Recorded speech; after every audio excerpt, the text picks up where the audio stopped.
Now, now we get into the meat and potatoes of things. Now that we done got that part out the way.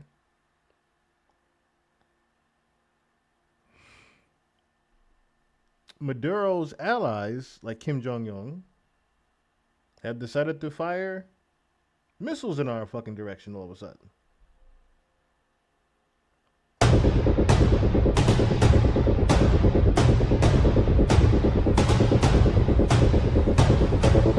And the first thing I saw when the first thing I said when I seen this part, I was like, all right, this is just Kim Jong Un, of course, establishing his dominance and putting his foot down, saying, hey, you ain't coming over here with that shit. you listen, you want to colonize and do that shit to other countries and whatnot, you do that. But as far as what I got going on over fucking here, him and Putin are on the same page. As far as what we got going on over here in our spots, you leave us the fuck alone. He pretty much put a shot in the air. Pff. Hey, cut that shit. Don't even look our way with that shit. You look all the other countries you want to, but don't start that shit over here.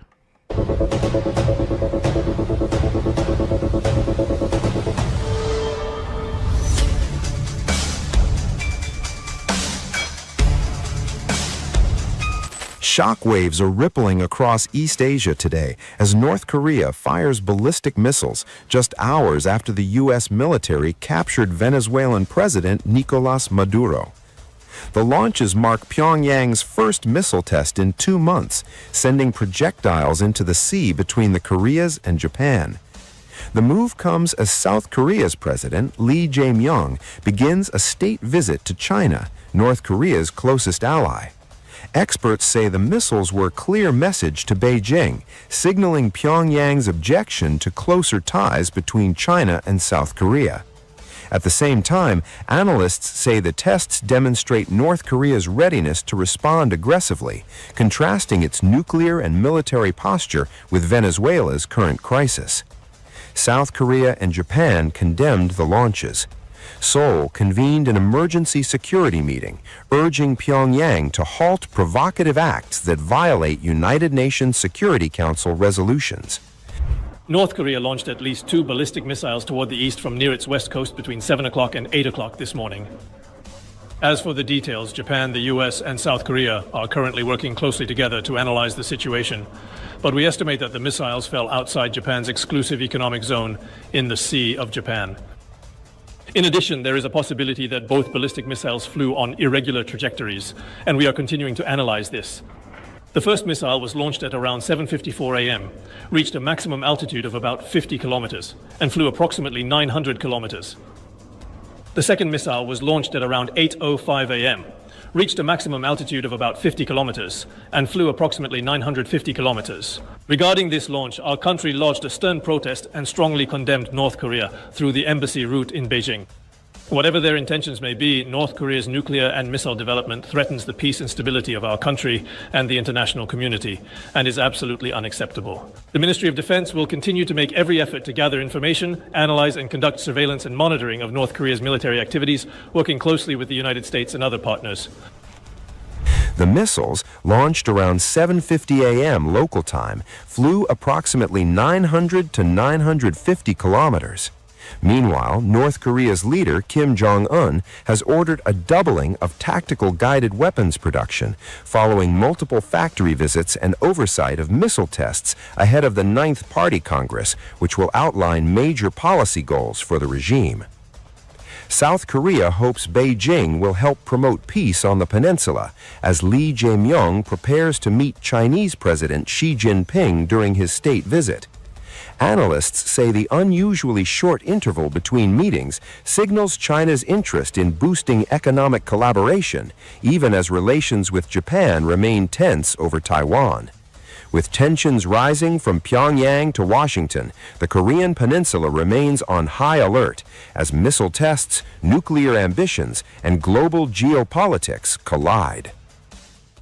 North Korea has carried out another high-profile weapons drill, test-firing 2 strategic long-range cruise missiles in what it described as a demonstration of nuclear combat preparedness amid rising regional tensions.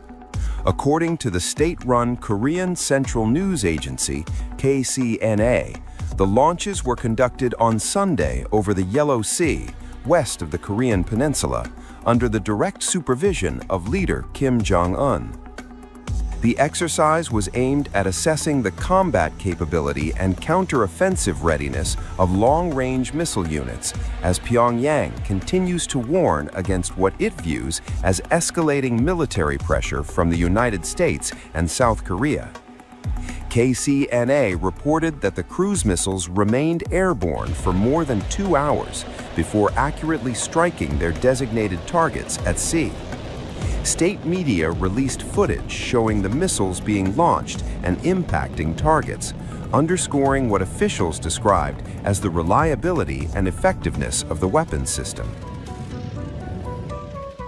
Kim Jong-un expressed great satisfaction with the results of the drill and reiterated his commitment to the unlimited and sustained development of North Korea's nuclear combat forces, according to the report. South Korea's Joint Chiefs of Staff, JCS, confirmed the launches, saying it detected multiple cruise missiles fired at around 8 a.m. local time from the Sunan area near Pyongyang. The South Korean military said it remains on heightened alert and is closely coordinating with the United States to monitor developments and respond to any potential provocations. Pyongyang framed the missile test as a defensive measure. KCNA said Kim emphasized that verifying the reliability of the country's nuclear deterrent was a legitimate exercise of its right to self-defense and war deterrence, particularly in response to what North Korea considers growing external security threats. The comments were reported by Agence France-Presse, AFP, which noted that North Korea often portrays such weapons tests as reactions to joint U.S.-South Korea military activities. The timing of the launch comes shortly after North Korea revealed progress on what it claims will be its first nuclear-powered submarine. Last week, KCNA published images of Kim inspecting a large submarine under construction in an indoor facility, accompanied by senior officials and his daughter, Kim Joo-ae. Pyongyang has suggested the vessel could eventually be equipped with nuclear-capable missiles, a development that would significantly expand its maritime strike capabilities. North Korea's state media on Thursday released images of what it described as an 8,700-ton nuclear-powered strategic guided missile submarine, marking the first time Pyongyang has publicly revealed the vessel's size and what appears to be a completed hull since announcing its nuclear submarine ambitions in 2021. According to the Korean Central News Agency, KCNA, leader Kim Jong-un said the submarine would strengthen the country's ability to respond to what he called an increasingly hostile security environment. Kim condemned South Korea's parallel submarine plans, labeling them an offensive act that North Korea must counter. Seoul, meanwhile, has moved swiftly after receiving approval from U.S. President Donald Trump in October to pursue nuclear-powered submarines. A government-wide task force was launched last week, and South Korea's National Security Advisor, Wi Sung-lak, said discussions are underway for an agreement that would allow Washington to supply nuclear fuel for military use. This move Kim Jong-un described as an offensive act that violates North Korea's security and maritime sovereignty, according to KCNA. The push aligns with broader U.S. efforts to encourage allies to take greater responsibility for their own defense. South Korea has long sought nuclear submarines as a deterrent against North Korea's expanding nuclear arsenal, which in recent years has extended to sea-based platforms, including submarine-launched missiles and a claimed nuclear-capable torpedo. The drill also takes place ahead of a ruling Workers' Party Congress expected early next year, the first in 5 years. Analysts say the meeting could signal new policy directions, including North Korea's stance toward the United States and the future of stalled nuclear negotiations. While United Nations Security Council resolutions ban North Korea from testing ballistic missiles, cruise missile tests are not explicitly prohibited. However, security analysts caution that such weapons still pose a serious threat due to their precision and low-altitude flight profiles, which make them harder to detect and intercept. The latest launch underscores Pyongyang's continued efforts to expand its military leverage as it weighs the possibility of renewed talks with Washington following the collapse of negotiations in 2019 during U.S. President Donald Trump's first term.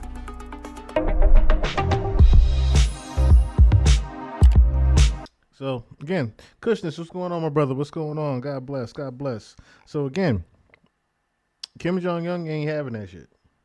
Fired off his shot in the air saying, you stay over there with that shit. Of course, Trump is again pushing back saying, yo, we understand that's a threat over here. We'll handle that accordingly. Now, again, Putin, same thing. Now, the crazy thing with this is I might as well show the video because the thumbnail, I should say. Let me show you the thumbnail of what alarmed me with this next video here with Putin. Because I spoke about this before on the pod about them having the zombie ray gun. Right? Literally, that's what it said. Putin owns a zombie ray gun in his military. Now, you see here what it says, right? Russia revenge coming. Zombie oil tanker near UK. It's like zombie oil tanker. What the fuck y'all talking about? Zombie oil tanker. So, look at this here right here.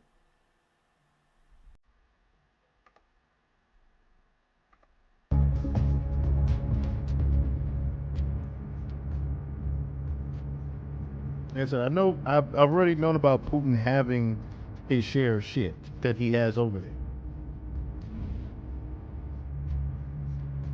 Like, we could be scared of Kim Jong-un and how radical his movements is with him throwing shots off of the air all we want. When it comes to Putin, if Putin is to strike, Putin is going to shoot now and ask questions later.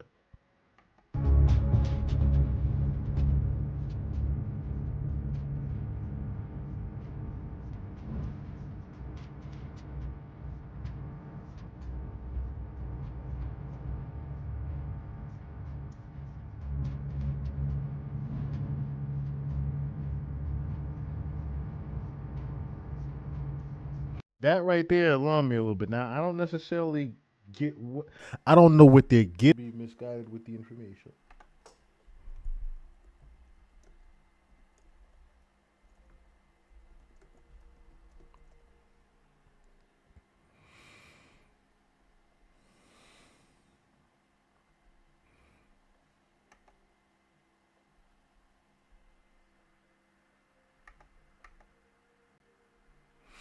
Okay, so some of the times here.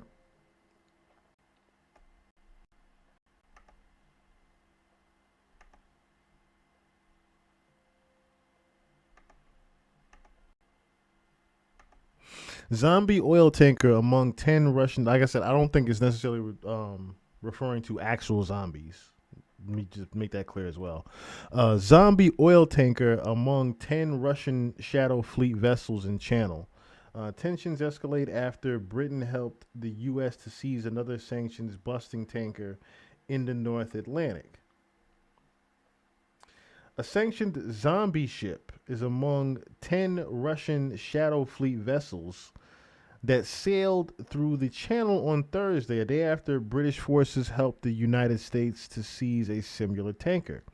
The tankers crossed British and French waters as fears mounted that Moscow could retaliate against British flagged vessels over the seizure of the Marinera, seizure of the Marinera tanker in the North Atlantic on Wednesday. British spies aircraft and Royal Navy support vessel helped the U.S. in its mission to capture the Marinera. Experts said the zombie tanker was so called because it was, I don't know why it says like that, it was so called because it was sailing under a false identity. That's why they call it a zombie tanker. Okay, it was sanctioned by the U.S. in 2024 over concerns it was involved in distributing illicit Russian oil and was sailing under a false name and Cameroonian flag.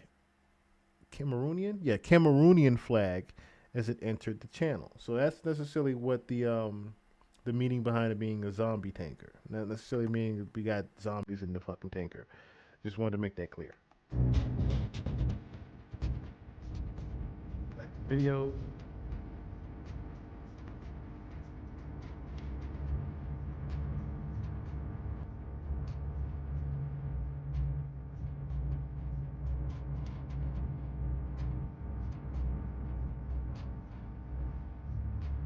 She says President Gustavo Petro and Trump held their first phone call on January 7th, de-escalating tensions after the POTUS threatened military action against Colombia.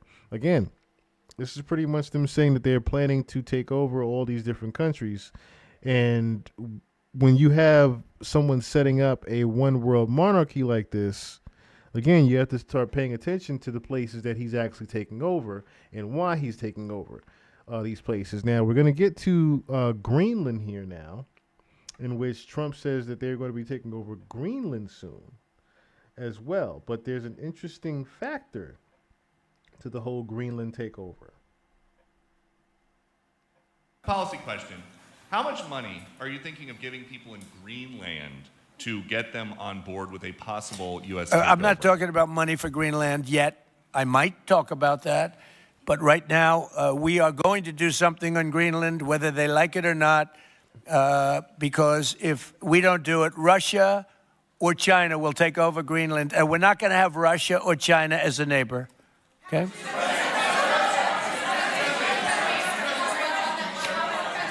And when I heard that, I said, okay, there's something there that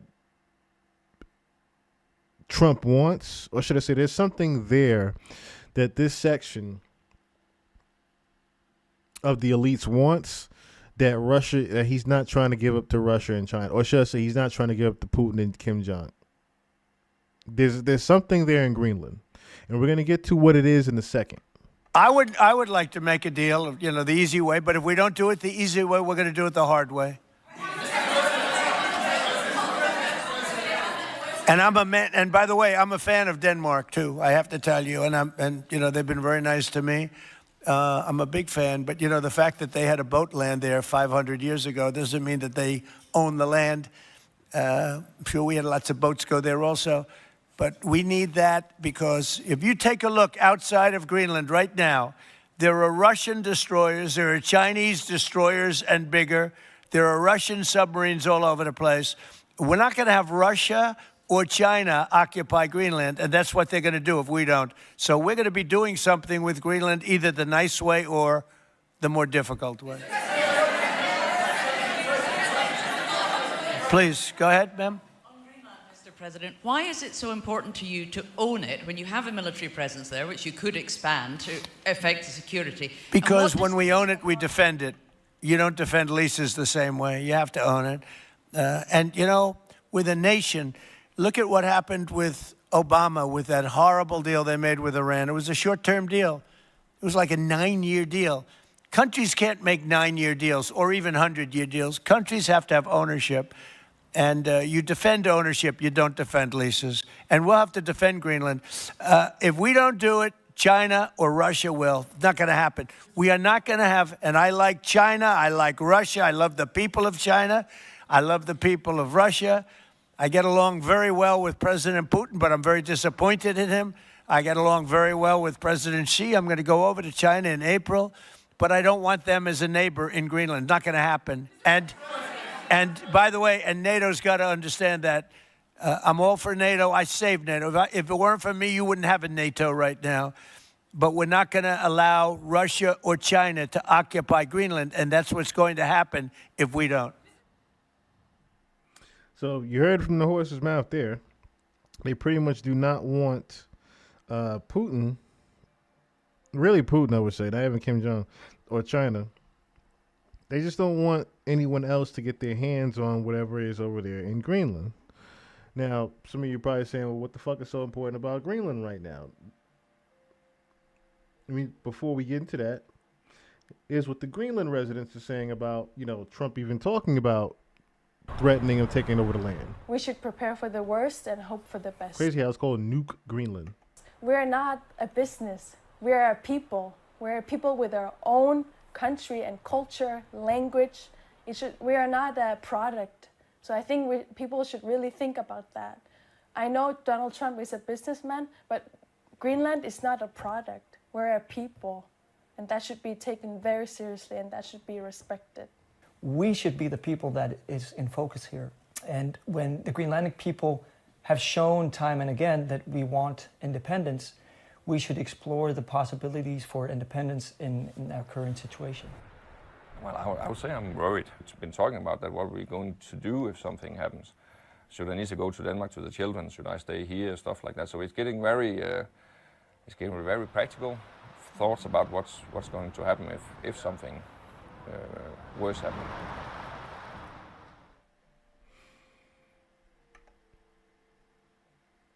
Now, one person that isn't necessarily, or should I say, is cautious about it, but how he's going about it is a little bit of an eerie thing to me. Uri Geller. Now, Uri Geller, I want to say a few years ago, it was about 10, 15 years ago when he bought the island, Lamb Island. What year did Uri Geller buy that island? Look up something real quick. I can't remember what year he bought the island.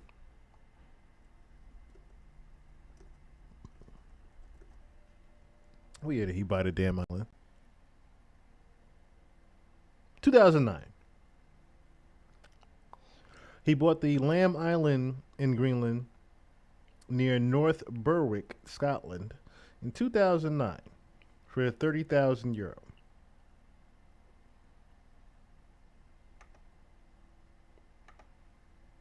I'll put it up right here so you can see for yourself what it says. Literally says, believing it held ancient Egyptian treasure and a mystical energy, later declaring it a micronation with its own anthem and football team. He offered citizenship for $1 and with proceeds to charity, and recently proposed it as a military base for the U.S. He had been campaigning for it to become its own country. This might be a question that most of us will never have to answer, but what would you do if you had your own island? Well, Uri Geller, who likes to be known as a mystifier, has decided to turn Lamb Island, the small Scottish isle he bought about 13 years ago, into a country. He has a flag for it, there's a constitution, and even a national anthem. And the so-called micronation is now offering citizenship.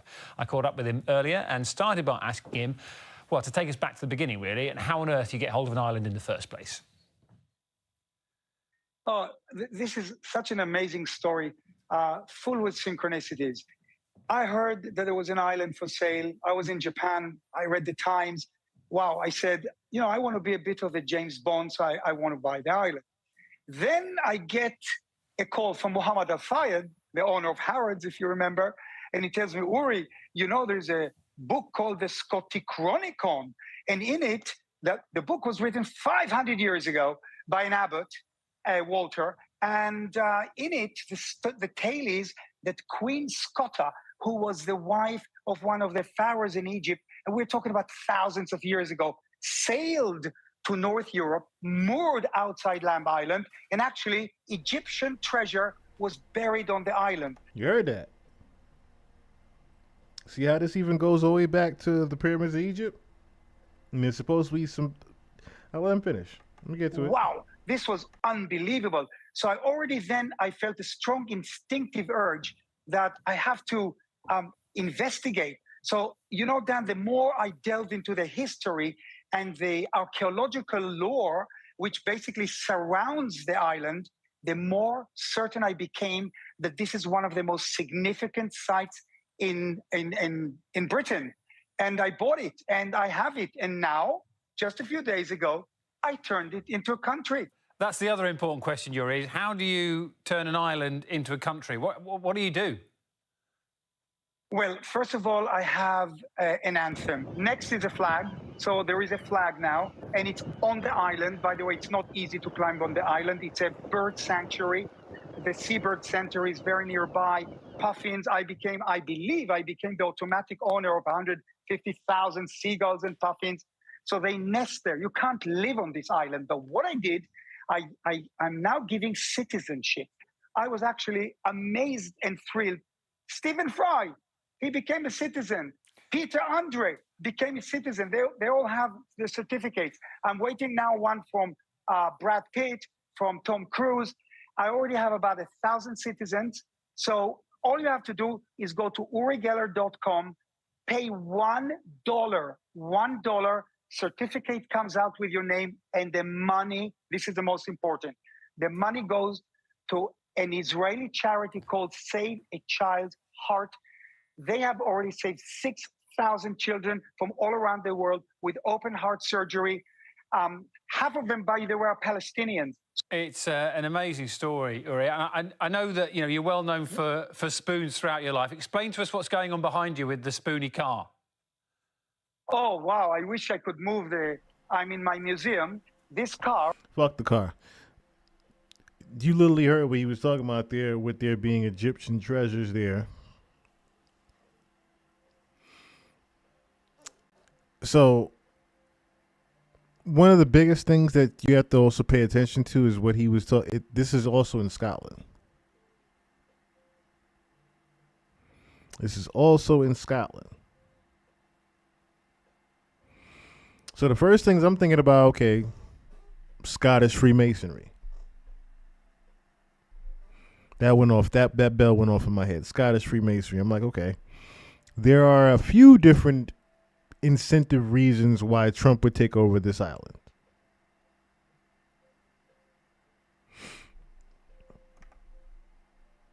But just to take a look at this drone footage of Lamb Island real quick.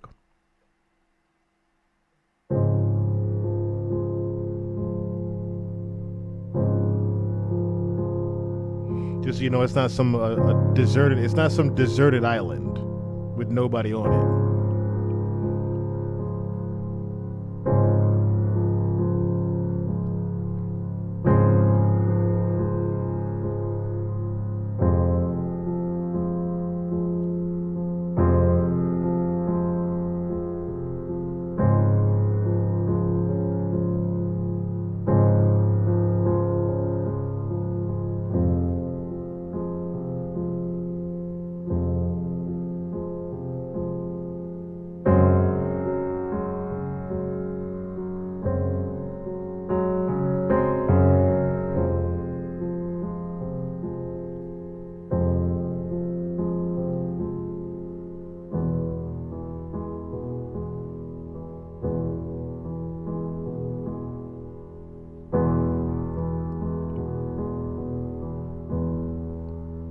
Not a bad looking place. Not a bad looking place.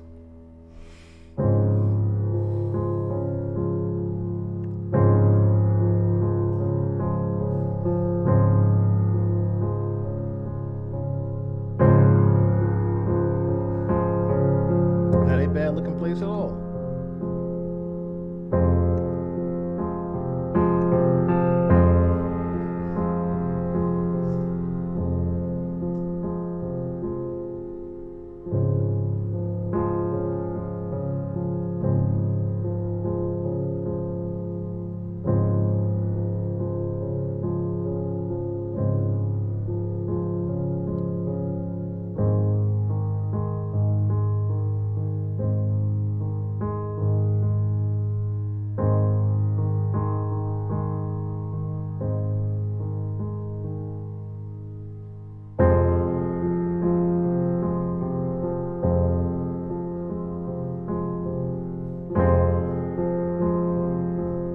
But again, not some deserted place there.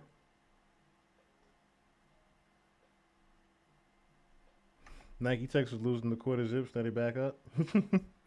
Yeah, Nike Techs pretty much have gotten more fashionable since Maduro have gotten captured, so to speak. Crazy how that works. Crazy how the mind works. Crazy how the mind works. But other thing to note, the owner of this island, Uri Geller, like I said, believes this thing has supernatural powers. This island here. I'm going to go to his Instagram real quick.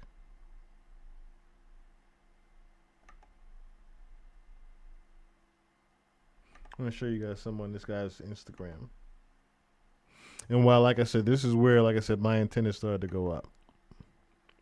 Because shout out to the individual that sent me the first video on this guy. I have a feeling you're probably listening.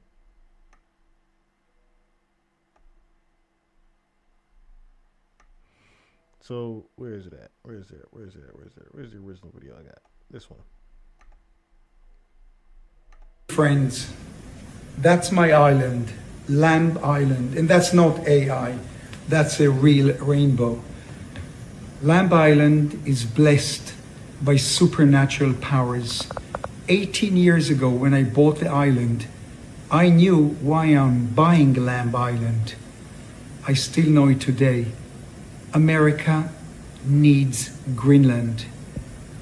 There's something in Greenland. If I would tell you right now what is in Greenland, you will freak out. It'll blow your mind. Not only America needs Greenland, but the whole world. And only Donald Trump and a few people know what it is. I know. That's why I'm offering my Lamb Island to Donald Trump. Leave your comments. I'm very curious what you'll say. You can attack me too. I don't care. There's something in Greenland to do with Lamb Island.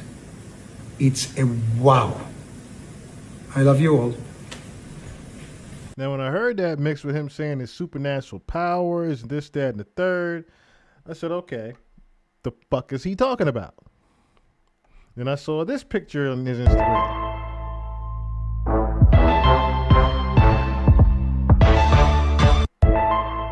No explanation of what it was. Just my dear friend sending you tons of good energy, fantastic vibrations with a new year. Be positive, be optimistic, stay hopeful. Aliens, Happy New Year, Donald Trump.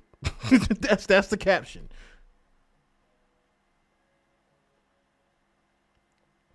I didn't see there's a documentary here, Age of Discovery. I need to look that up. Let's see what that is. But then I'm like, what the fuck? Why you got videos like this on your channel? Let's just say, why you got then this one?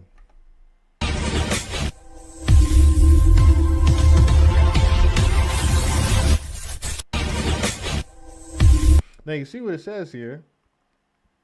This is from 11 weeks ago. Okay, so we're talking about maybe November, I want to say. My dear friends, something astronomical is coming and I am in touch.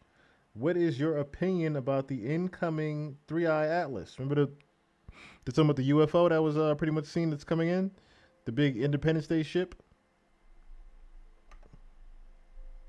In this picture.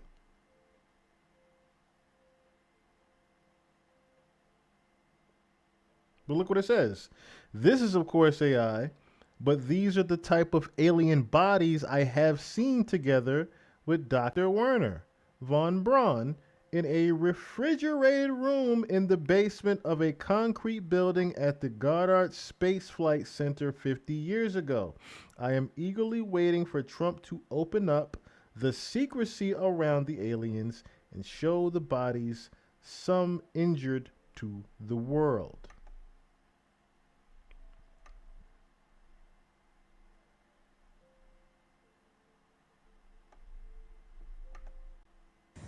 Hi, my dear friends. I'm overwhelmed. Not this one. My dear friends, today is the 19th of December, and the aliens behind me, they're coming for one reason. maybe more reasons, but one reason is an important reason, to wish me a happy birthday. I'm only kidding you, but yeah, it is my birthday tomorrow, 20th of December, and I'm going to get a gift from them. But please, please, seriously now, read my message. It's very important. And look at the bottom of this screen. Cosmic, happy birthday. Love you all. Positive energy from me. Again, why is he all of a sudden, not even all of a sudden, why is he making reels with Trump looking at aliens? Why is he saying there's supernatural powers with the island that he owns? Then him talking about the Egyptian treasure. So I started digging a little bit, and I came across a couple of videos from over the course of a year or so, where he was telling Trump not to go to Egypt, Iran, so on and so forth. Hi, this message is for you, Donald Trump. Wow, it's amazing that you're coming to Israel. Incredible that you're going to give a mind-blowing speech in the Knesset. But from there, you might be flying to Sharm el-Sheikh. Please read my message. I'm just very concerned. Very concerned. Please read the entire message. I say don't go there. Don't go to Sharm el-Sheikh. But if you do, make sure that you're protected, super protected, all around you. Don't let anyone close to you. And be careful. Now notice what's in the corner of the screen here. Notice what's in the corner of the screen, him doing pretty much, him showing something from another video or documentary in regards to alien information once again, right? Then there was this video. Mr. Uri Geller. Uri, good evening to you, sir. Hi, good evening to both of you. Yes. What I'd like you to do is not interrupt me when I tell you what I have to say. Go ahead and ask me the question. What do you got to say? Well, listen, I can't promise that, Uri, because my brain doesn't work that way. And if I think of something I want to ask you, I may well have to. What I want to talk to you about, though, is what you have behind you. I've just been talking to Donald. Hold on. Matter of fact, let me just real quick, because I didn't see it. I didn't realize that the video was down. I'll play it one more time. Hi, this message is for you, Donald Trump. Wow, it's amazing that you're coming to Israel. Let me run it back real quick. So this gentleman here on the bottom right, is exactly what he was talking about. Where's that video? Where's that video? This one here. Dr. Werner von Braun. Now, I think I've spoke about von Braun before when it came to Project Bluebeam. Right? So this gentleman down here in the bottom and right here in the corner, notice how he has that right up underneath Trump. This is the video, of course, you just heard about him telling him, hey, you might want to skip over Egypt. Don't go to Egypt. Hi, this message is for you, Donald Trump. Wow, it's amazing that you're coming to Israel. Incredible that you're going to give a mind-blowing speech in the Knesset. But from there, you might be flying to Sharm el-Sheikh. Please read my message. I'm just very concerned. Very concerned. Please read the entire message. I say don't go there. Don't go to Sharm el-Sheikh. But if you do, make sure that you're protected, super protected, all around you. Don't let anyone close to you. And be careful. Be very careful, especially in Sharm el-Sheikh. Hold on real quick.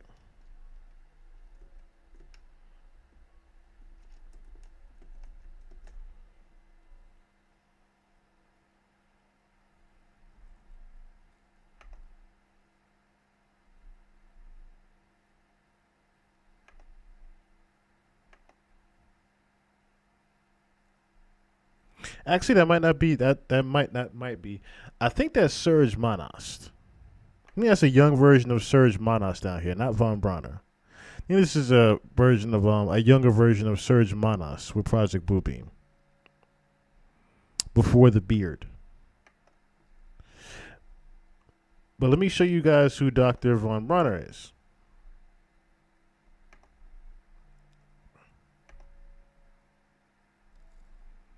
And why it was important that he even mentioned his name and him seeing the aliens in the basement 50 years ago. Look at it. Look who he's with.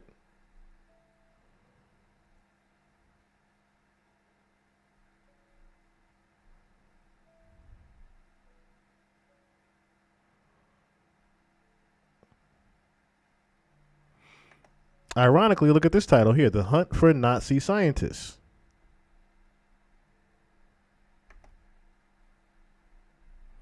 In which, if you guys remember, Trump has always been called, what? A modern-day Nazi. Look at this picture here of who Von Bronner is also famous to be known with. Look what car he's in.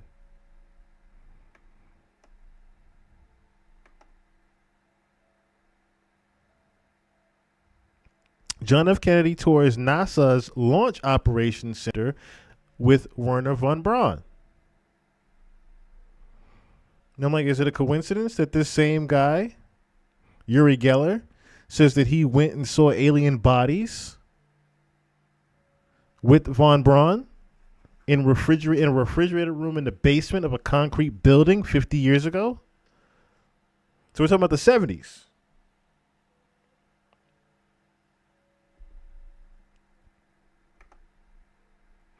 Now, let me get to the next video here.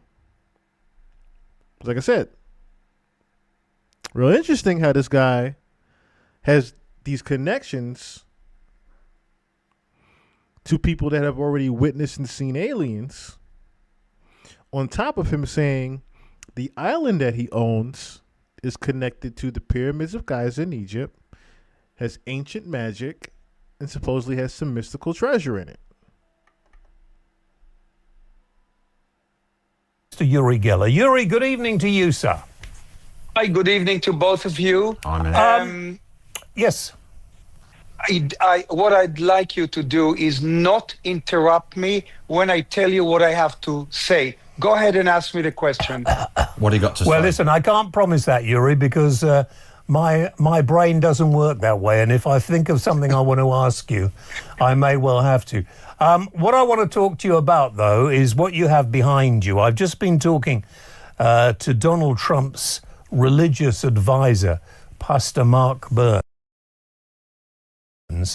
Yes. And he, you see what it say on the screen? You see what it say on the screen? My warning to Trump. He is well versed on what must be done to save the world. You've written an open letter to Donald Trump, warning him. Hang on, let me just do the question. Warning him that if he doesn't control Iran, it could be really tragic for the whole of this planet. But you've also said that it has to be done now because everybody knows that you see into the future, and you have had premonitions about this. This was 9 months ago. He did this, which are not particularly good, are they?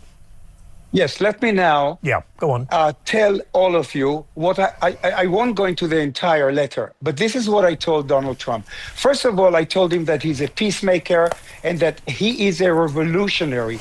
But this is what I told him. This is the important part, that my psychic abilities give me visions. And I have seen the terrible consequences of doing a deal with Iran. It will not stop them getting a bomb. On the contrary, James, they will use a Trump nuclear agreement as cover while clandestinely building nuclear weapons. Do not go down in history, I told Trump, as the American president who enabled them. Negotiations are not a path to peace, but the road to ruin. It is my duty to warn you. This is what I told him again and again, and I must do so openly for the whole world to know. In one vision, this is what I saw. In one vision, I saw mushroom clouds reaching the sky, vast walls of fire, American bases disintegrated, and U.S. cities ablaze. Iran strikes out at you, America, and retaliation brings destruction. This was literally in Nostradamus' predictions ages ago. Was that when we fucked with Iran and made a deal with Iran, that's when World War III officially started and all types of chaos happened. That was literally in one of Nostradamus' predictions, is us against Iran. For this gentleman, Uri Geller, to have the same premonition, and if you look at, like I said, this is 9 months ago he was talking about this guy, right? Look at where we are now, where Trump is starting to colonize all of these different places and take over these different places and do these different deals with these countries. And you're hearing the same exact conversation about him trying to take over Iran, Greenland, all these other places. This is exactly what Uri Geller was trying to warn him of. Not only to the Middle East, but all the way to Los Angeles and Japan. Millions are killed. Wait, let me finish. Millions are killed outright. Millions more die from the fallout. In the other vision... Let me just also say, y'all know me already. I don't like to talk about the surface level of shit. I will never talk about just the surface level of shit. So we just right now, at the top of the basement door, about to head down. Just letting you know. However, I see the United States and Israeli bombers destroying Iran's nuclear factories. Not the people of Iran. The people of Iran can't stand this regime. I want to see America and Israel giving a crushing blow to already a weak regime. Now, nobody, James, in the Middle East wants Iran to have nuclear weapons. I mean, look at what they sent to Israel. Thousands of missiles. One morning, an Iranian general will wake up, he will hear voices in his head, and he will press the red button. There's no way, look behind me, you asked me behind me. If by, God forbid, I hope it doesn't happen, but if a paper agreement will be signed, hey, look at how many nuclear plants they have. What you're saying is that unless America bombs Iran, and the outcome of them bombing Iran could be total tragedy for the rest of the world, if only because of the pollution, let alone everything else. I mean, you're standing at the moment in Tel Aviv, aren't you? No, you said it wrong. He's in Jaffa. We have to bomb their nuclear plants. Otherwise, they will send a nuclear bomb. Now, let me explain you why it's dangerous to sign a paper agreement. Because they will lie. Do you really think... But, you know, surely people in the positions of the governments of America will know all this. Netanyahu as well. They will, you know, once somebody starts bombing, then everybody is going to be sucked in, and the vacuum... There's a chain reaction. Could encourage the end of this planet, Uri. Do you not worry about that? Not if we stop Iran's nuclear bases. Iraq, Nastan, Isfahan, so they all have tunnels. Hundreds, if not thousands of tunnels. Yeah, but if you know that... They will hide the fact that they're still creating a bomb while this is signed on paper. Paper means nothing. But that means we can nuclear weapons. We can never ever sort a conflict out unless we do it by power rather than negotiation. With Iran, he's right. No. In this case, no negotiation. Look what Donald Trump just said today. Donald Trump issues grim World War III nuclear warning, which would be a war like no other. We don't want that. No, we don't. This is why. So this is why we've got to destroy Iran's nuclear capability. But Netanyahu was saying that years ago, and now he's very tight with Trump. Surely they're on the case with Israel, Mossad looking at it all, and the IAF. Let me just put this thought out there. You know, he's trying to warn Trump of making the deal with Iran. He's trying to warn him not to give them the power to nuke us, is what he's trying to do.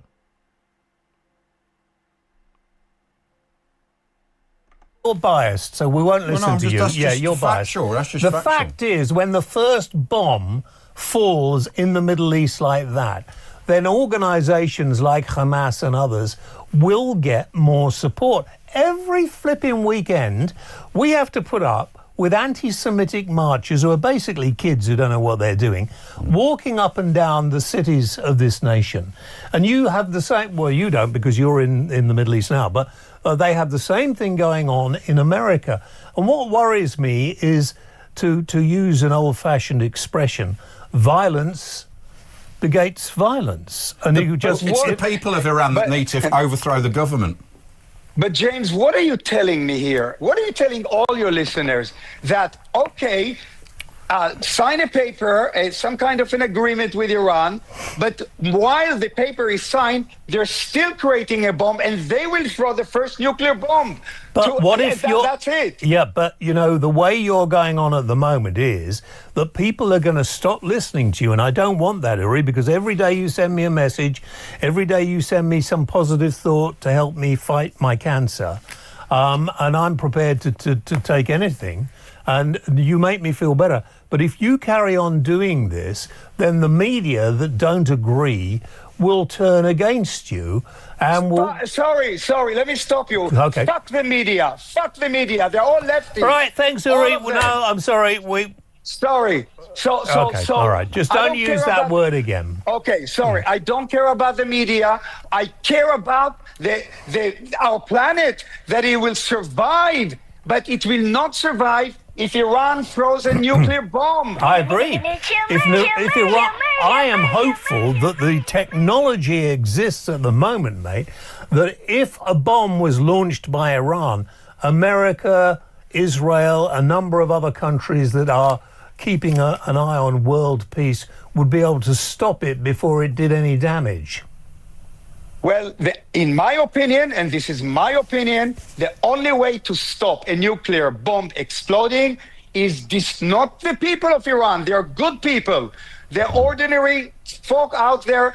They love peace. They want peace. They want a better world. But the Ayatollahs, with all these nuclear bases, they will create a nuclear bomb sooner or later, probably sooner, and then one will go up, explode. That's the end of our planet Earth. But Netanyahu said he'd help the Iranian people overthrow the government. Why isn't that moving forward? No comment. I don't know. I'm not a government official, but what I hope that will happen is to neutralize their capability of creating a nuclear bomb. And they're already saying that they already have the material, not for one bomb, for a few bombs. That's a story. You've got to stop them. One last question I want to ask you, then I have to go to a break. Why, I've known you many years, over 30 years I've known you. Why have you gone to Israel? I know Israel is your home, and I know you're Israeli. I know you fought in the Six-Day War. I've known you ever since, you first became famous. But why, you could be living over here. Like I said, this guy, and it's not a coincidence that you have so many people not only leaving the U.S. but you've seen these different celebrities also checking up and checking in and going by London, but them going in certain places of the elites and then having these secret meetings and then leaving out. And then the next thing you know, these same celebrities have now established residence in other countries other than the U.S. It's not a coincidence that you're seeing all these celebrities, or should I say influencers, also dying that are even hip to these type of things, that are traveling and knowledgeable of these type of things, right? A lot of these influencers that are coming up dead, moving around and leaving the country. It's not even them just speaking up on Israeli. That's another thing too. You got a lot of people and personalities. If you were to speak on anything of Israel, anything ilk of Israel, you probably either wind up dead or your content gets shut down. Different things like that, right? So you don't necessarily hear me saying anything of ilk with Israel because I'm very aware of that already. Homeland, James. I was born here. I'm a Sabra. There was an urge in me, a burning desire. Call it psychic, call it supernatural, call it a calling for Uri Geller to go back to his homeland. And here I am, and we're very happy. I'm speaking to you from my museum. It's every day I do the tours myself. We donate a big part to Save a Child's Heart. And by the way, that's a great charity. We actually New Eyes, what's going on with you? saved, listen, over 3,000 children who were Palestinian children with open heart surgery. So I'm a man of peace, but I'm concerned. I'm concerned that Iran will unleash a nuclear bomb. Once that explodes, forget it. The Earth is finished. Uri, thank you very much indeed, my friend. Sorry if I interrupted you too much, and sorry to any of... It wasn't even, he ain't sorry about that. He pretty much is cutting him off because he's starting to, again, tell the truth. Notice how the media will always do that shit when you're about to tell the truth about something. They quickly try to quiet you. But Uri Geller, like he just said, is letting Trump know it. Like I said, this is from 9 months ago he made this video. And then you look at where we are today of Trump starting to take over these different countries and whatnot. Then you look at where he's already started to do dealings with Iran. We've watched the video of how pretty much we've always funded Iran. He's trying to tell us, hey, you need to start getting a hold of that shit. You need to start at least, getting some type of authority over Iran instead of letting them just run wild the way they have been. That's what he's trying to get Trump to do, but I don't think that's necessarily even in the cards with, like he just said, he was trying to avoid Trump making the deal with Iran, but the deal has already been done. The damage has already been done. And like I said, we're seeing the results of that right now. And I just want to play one last video here from Geller.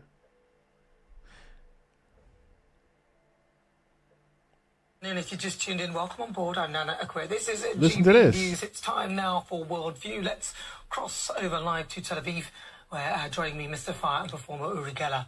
Uri Geller, welcome. Uri, what's on your mind? Okay, look, Nana, and all your viewers. Now, I can't believe that the biggest story in town right now, from a political point of view, is not the Middle East, but Greenland. Even I did not see that coming. Donald Trump wants to take over Greenland. It might sound crazy, but there is a very serious point behind all this. And I'm going to tell you how I can help solve this crisis. First, let me tell you why this matters to all your... Now look at your TV screens, and if you've got a laptop, look at that too. Even your electric car, if you have one outside, look at that too. Why am I telling you this? Because all the technology you own is powered by rare earth minerals. Now, China already controls most of these minerals, and there are many more deposits in the Arctic region, especially in Greenland. If China gets its hands on them, then it will have complete dominance. Not only that, but Russia, China's ally, is massively boosting its presence there and has already deployed a fleet of nuclear-armed submarines. Look at this map. Look. By the way, you have to understand that we mean what we mean by the Arctic region. We're not talking about the North Pole. We're talking about places like Greenland, Norway, Sweden, even Canada. But believe it or not, China has already declared itself an Arctic state. That is a fact. Now, Donald Trump's plan does not seem so crazy after all. The Arctic threat from Russia and China affects all of us, and he wants to stop it. So here is my plan. As you know, I own an island of Scotland. It's called Land. I'm offering Donald Trump the right to use my island as a U.S. military base. I own, by the way, 12 kilometers of the waters around it and the seabed too. And believe it or not, the airspace above. And that's legal. Donald can send the U.S. Navy there. It is less than 2,000 miles from Greenland. Donald, this is a serious offer. You know, an F-16 could get from my island, from the aircraft carriers to Greenland in less than an hour. Let me finish by saying, I love the people of Greenland. I wish them peace. Everyone, all around the world, peace. And Nana, as usual, I send you all love from Israel, the Holy Land. Now, people are thinking this guy is just some crazy kook with an island, right? Like I said before, it's not a coincidence that this guy is also talking about this island having ancient powers and tied to ancient Egypt. Now, let me just show y'all something here, right? So I started digging. Once I heard him talk about the ancient powers, I said, okay, something else is here. So it's also known as the Firth of Forth Islands. There are many islands there, but this is number 9, right? Lamb, named after the common Norse word for small island. Lamb is just 100 meters long and 50 meters wide. The illusionist Uri Geller bought the island in 2009 as he believed Lamb with Craigleith and Fidara mirror the layout of, get this, mirror the layout of the pyramids of Giza and are the key to an ancient Egyptian mystery. So I said, okay, what are the odds I put in this? So I Googled. You Google the Firth or Forth area in Scotland, a historic region known for its deep connection to what? Scottish Freemasonry. Features numerous lodges operating under the Grand Lodge of Scotland, emphasizing traditions rooted in stonemasonry, chivalry, and spiritual enlightenment, with significant landmarks like the Roslin Chapel, often associated with the Masonic lore, highlighting the Scottish Rite's importance in degrees beyond the basic 3, which is the apprenticeship, fellowcraft, and of course, 33rd degree Master Mason. Now, again, I don't believe in fucking coincidences. So once I noticed that this had something to do with them again, I said, now we getting somewhere. Now we get somewhere. Now, this is, of course, with the Scottish Freemasonry. You see what this is there, Roslin Chapel. Not clear exactly when Freemasonry began, but it's widely accepted. Okay, we don't necessarily go down that particular part here. Where's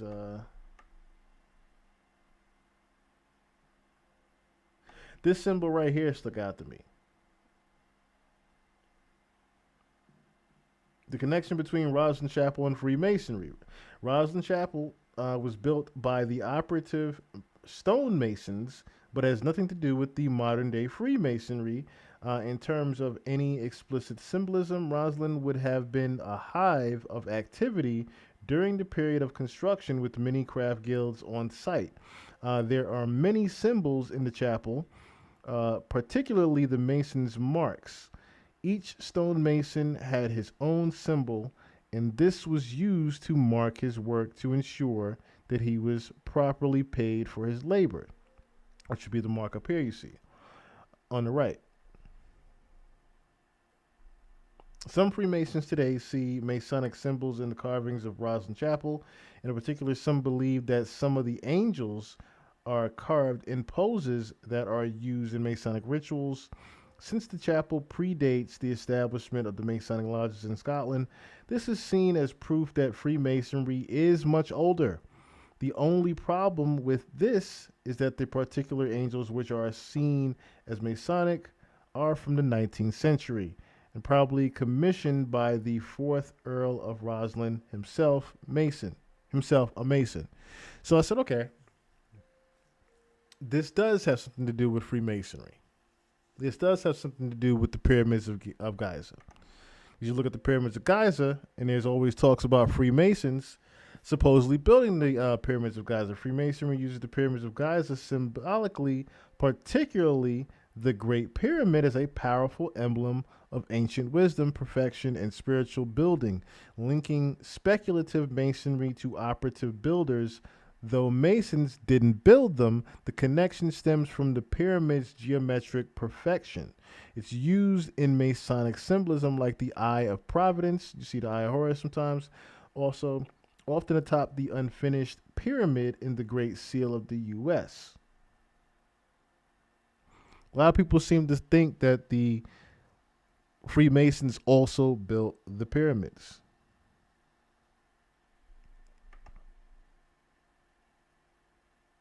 Now, this comes from the Grand Lodge of British Columbia and Yukon. This is, again, another Freemason site. The connection with Freemasonry in regards to building the Great Pyramid. As the 18th century drew to a close, the imminent explosion of Egyptological studies was gathering momentum. One last curious episode in this story should be noted before moving on. However, and that is the rise of Freemasonry as a political and cultural force. Although the story is clouded by cranks and obsessives, a few details are beyond dispute. Whatever its precise origins, Freemasonry undeniably played an extremely significant role in the 18th century scientific, political, and cultural advances, which we now call the Enlightenment, and in the social nationalistic upheavals, which are a major dimension of that Enlightenment. So they're trying to, again, allude to the fact that there is a big possibility that they have built the Great Pyramid. Okay, most of the major figures of the Enlightenment were either Masons or influenced by Freemasonry, hence the stonemasons, if you think about it, right? And the Masons were all, I don't want to pronounce this right, Egyptophiles. In some cases, claiming that they drew their traditions from secret Egyptian texts, in other cases actually asserting an unbroken lineage back to Egyptian priesthoods. The Masons saw their lodges as Egyptian temples and decorated them with all manner of Egyptian symbols. So like I said, I just want you to keep in your minds about what he just said about this thing having to do with, or should say, having correlation to early ancient Egypt, having early Egyptian treasury and mystical Egyptian powers.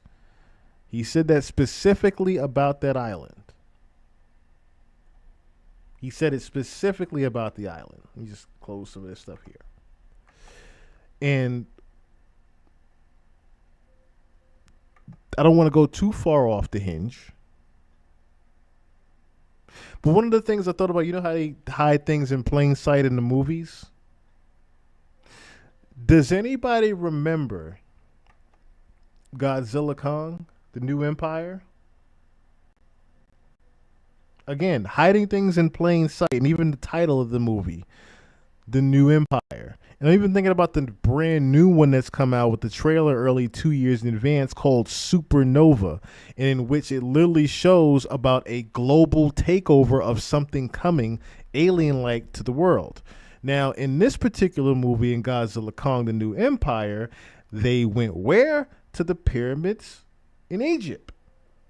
Now, also part of this movie was Godzilla, get this, was Godzilla going underground in the pyramids to literally harness some type of ancient magic and power, into which his entire form changed and he had this fuchsia-like glow to him, to where he even became double his size. Now, if you also think about the lore of even Godzilla Kong, right? Just little things like the giant reptilian. Okay, Godzilla is the giant reptile, right? Then you think about the actual plot of Godzilla Kong in the past two movies, and I'm talking about the underworld, right? And it's almost like in Stranger Things with the upside down underneath in Hollow Earth. We saw Hollow Earth literally in the dark. Was it the Dark Moon documentary we saw? No, the movie we saw, Dark Moon, and then we saw the documentary about the Dark Moon and how reptilians were supposedly harvesting human souls from the moon. It's all coming to light now. And this is, again, part of what we saw with the documentary Project Bluebeam, to where they're actually going to start showing us different things from ancient times and putting their own twist on it. Or should I say, not even their own twist on it, just giving us their enlightenment that they've received on it. This goes back to the early ancient times of civilization and when man was first made. Like I said, when we saw the story of Enki and Enlil, the original Anunnaki that originally made us, we literally saw someone that they kept saying, oh, this is Donald Trump, this is the Hitler, this is him throughout time. You know how they had different people change. It's the same person or same reptilian or same leader, but this went under a different name because we're, not to get too far-fetched off things, or should I say not to get too far off topic, we see things in layers in the universe. So there's a certain dimension or layer that we still are not conscious enough to see, which again relates to, Hollow World, which relates to us not being able to see the reptilians. Remember I was showing you about the, was it They Know? I think it was the name of the movie with Roddy. You know what I'm talking about, the movie with Roddy Piper. And he was able to see certain things on a different layer behind his shades. That's pretty much what I'm getting at right now. Because we're not able to see those certain things and on different layers, of course, right? We can't, of course, see the actual reptilians behind the scenes that are actually in control of us. So I said, okay, this has nothing to do with, this has zero to do with him going over there to just colonize and take over the region.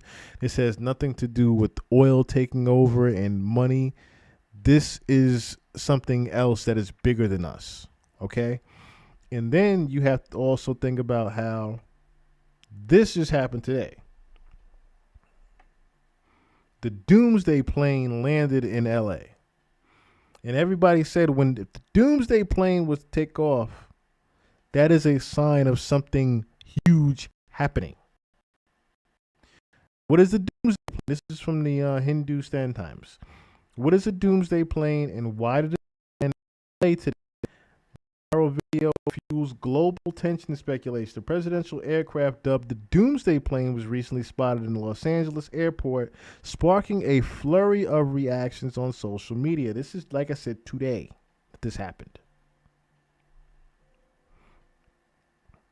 The Doomsday plane, a presidential aircraft, was spotted recently at the Los Angeles airport, sparking a flurry of reactions online. The sighting came at a time of tension after U.S. forces captured Venezuelan President Nicolas Maduro and his wife in the home country and flew them to the U.S. The Boeing E-4 Advanced Airborne Command was filmed landing in L.A. on Thursday, as per TMZ. So this is the plane President Donald Trump would travel in amid a nuclear war, which is why the sighting has fueled speculations. So again, they're saying, yo, the Doomsday plane just landed here. What the fuck is yes, They Live. That was the name of the movie I was trying to think of. They Live. What is the Doomsday plane even doing here? Was believed to be the first appearance in its 51-year flying history. The Boeing 747-E-4B Night Watch, also known as a Doomsday plane, showed up in LAX Thursday. Airlines, there's a broad, let me see. This is from Twitter here. I was going to just play the regular video that I had. This is here on Twitter.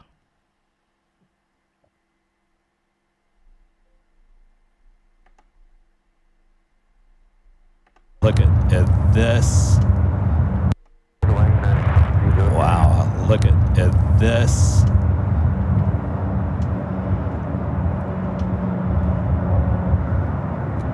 Just looking at even the comments. Cool. What does that mean? What is this plane even used for? We are still in a time where there's more people that don't give a fuck about this than there are people that do give a fuck about it. Unfortunately. Like I said before, there's still people that have no clue what augmented reality even is. So if something was to really happen, the only thing majority of us are going to do is pull out our fucking phones and try to document it, even if there's a whole giant nuke missile coming at us.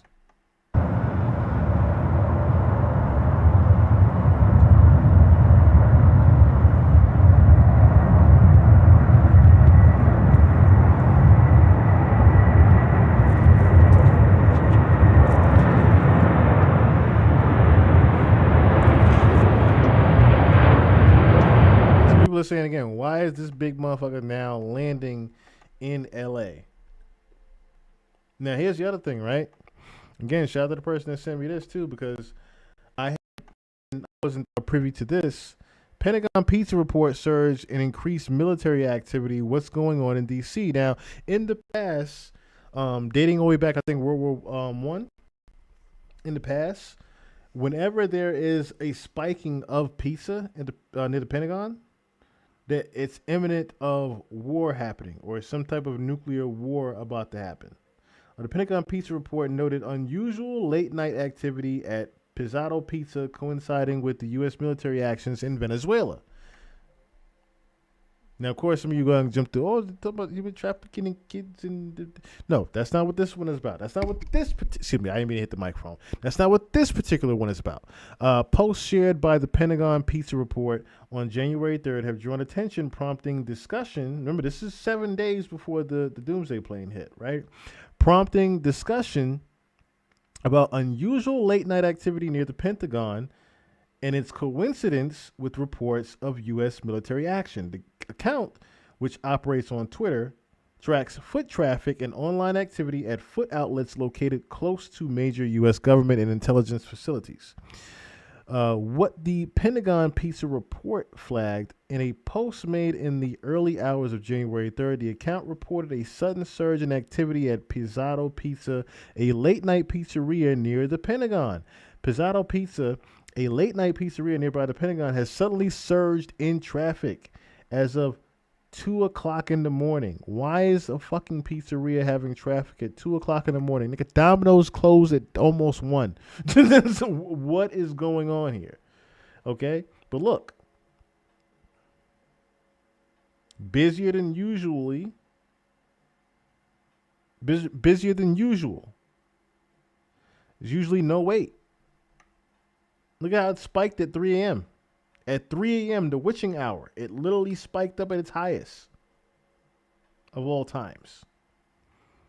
January 3rd, this is the third day of 2026, and at 3 a.m., the witching hour. Again, notice that at number 3. And you can look at 204, 2 plus 4 is 6. Hey.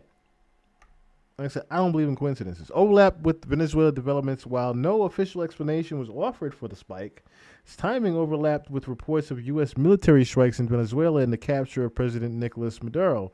The coincidence quickly fueled online speculation. Even as no direct link was established, social media users responded with a mix of jokes and curiosity. When the post first appeared, one user wrote, "World War III sponsored by marinara sauce," while another asked, "Is this the new indicator?"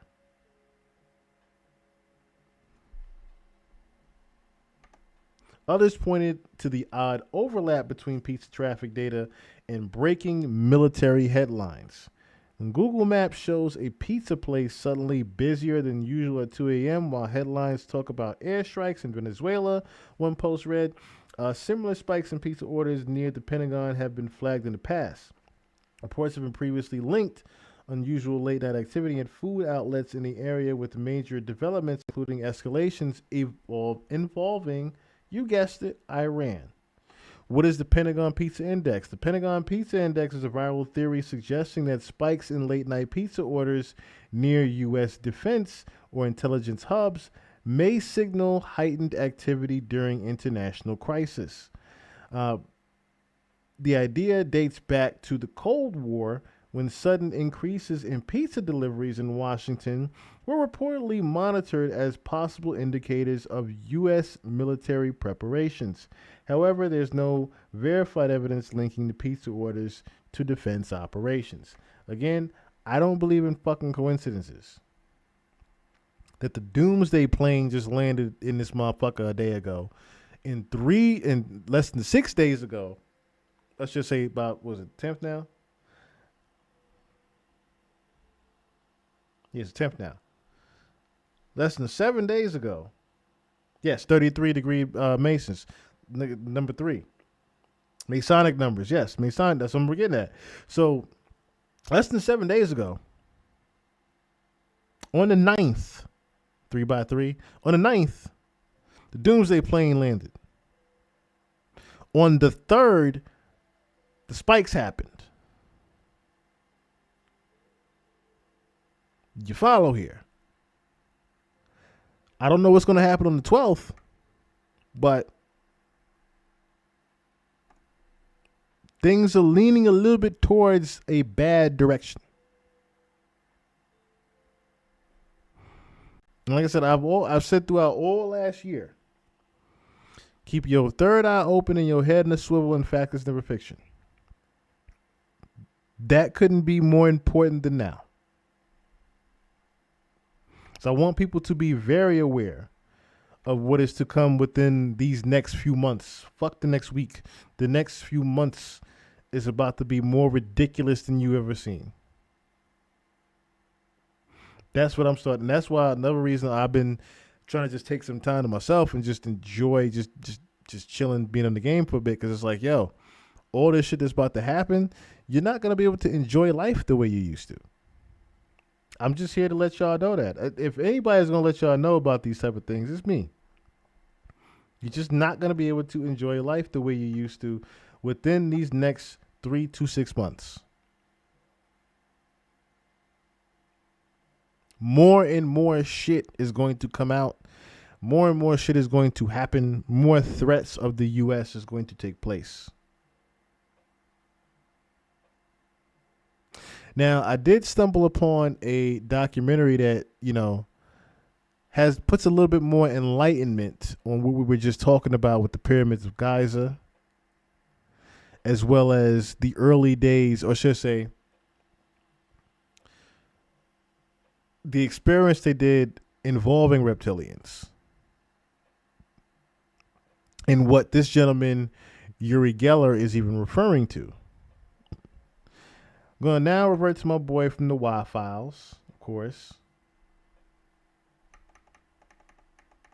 Because there is a documentary called The Seventh Experiment, Lacerta. And this goes back to, again, revealing the truth of our creation with the Anunnaki. This episode of the Y-Files is brought to you by PDS Debt. Again, I would like to fast forward past his ads and all that other stuff. But the reason I am not able to go past the ads is because whenever I stream, they pretty much, who's writing the script? It's a good question. Yes, this season of America is definitely about to be wild. What I was going to say is the reason why I can't is for some strange reason over the past couple of months, whenever I play a video here while I'm streaming, it doesn't allow me to move it back or fast forward it through anything. It just makes me play it straight out. And I don't have a player necessarily that even bypasses that. So if he goes through any ads or whatnot, I apologize. I'm not able to move forward past those ads. On December 16th, 1999, 3 things happened in Old K's office. His pencil levitated, his coffee froze solid, and the woman sitting across from him wasn't human. Old K had built his career debunking every alien story, every paranormal claim, every supernatural sighting.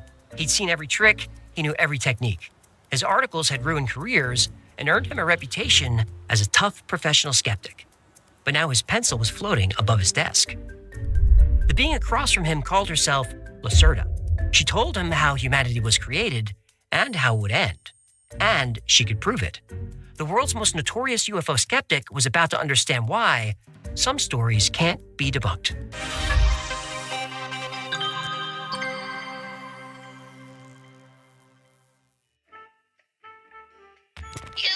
Human, quick! It's an emergency! Code Goldenrod. I repeat, code Goldenrod. Code Goldenrod. Hang on, I have to look that one up. Oh, for crying out loud. It was in Tuesday's security briefing. You really need to work on your trade craft. Goldenrod means financial emergency. Well, what happened now? Well, remember that little growing operation I had in your garage? My blow-up-ist garden? That alien plant that you used to relax? It's medicinal blow-up-ist. Anyway, I spent all my money on a hydroponic system. Then the Men in Black showed up. The actual Men in Black? Well, they were wearing black suits. They might have been the HOA board, but they confiscated everything. And now they're sending me a dry cleaning bill. Dry cleaning bill? Why? Well, Gertie had an allergic reaction to the blow-uppers and sneezed all over them. Do you know how much it costs to remove camel mucus from Italian suits? Oh, it's not your fault, baby. It's not your... Who knew you were allergic to alien flora? Now I'm drowning in debt, and Gertie's almost out of hump lotion. Please stop giving me details and just call PDS debt. Oh, did you just lick and roll your way into today's sponsor? Well, yes, I did. Many of us will get deeper into debt during the holidays. Last year, half of American consumers took on debt just to pay for the holidays. It's never too early to start planning to get out, and PDS Debt can help you got kind of with a a personalized Boston accent to him. solution. I always noticed that. He's got kind of like a Boston accent to him. I'm not his Israeli accent, but definitely a Boston accent to him. Credit cards, personal loans, collections. Again, like I said, apologize for the ads. For some reason, when I am streaming, it doesn't allow me to actually fast forward these anymore. Everyone with $10,000 or more Like the button is completely disabled if you look at it. It's just completely, it's grayed out. Like I literally am not allowed to do it. I don't know why. I mean, I have an idea why, of course. I'm trying to lessen the audience and whatnot. That doesn't necessarily care about these ads and whatnot and product placement. But like I said, I get it. I get it. I just wish it would allow me to fast forward past some of these things sometimes. But anywho, again, we are looking at the seventh experiment in relation to the reptilians and how we were supposedly created out here.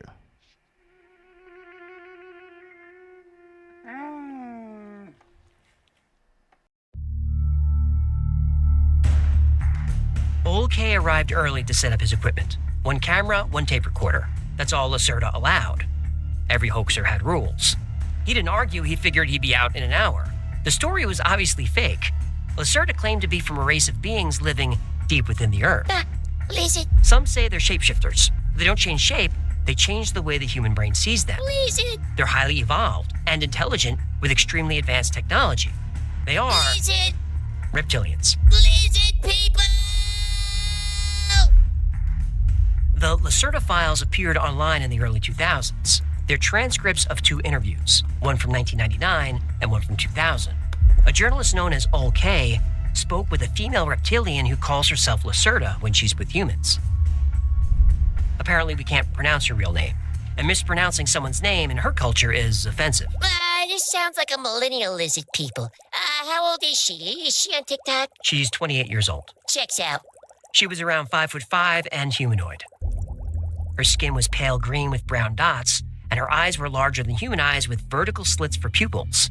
And when she blinked, a transparent membrane slid sideways across her eyes. Her species is called the Tern.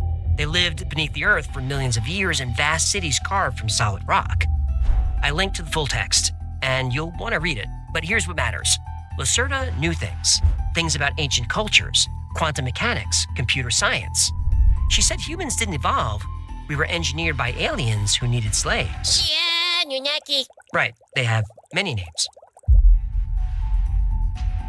The beings you call the Elohim, we knew them as the Illogim. They needed workers. They found primitive apes and began their experiments. But you aren't the first attempt. You're the 7th. Whoa, wait, what? Humans are version 7? Well, each version was an experiment. Create, test, destroy, then start again. The Illogim left Earth before finishing version 7. Now they're coming back to fix their mistake.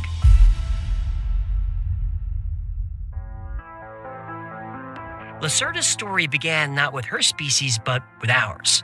She said human evolution is a lie. We were created by aliens called the Illogim.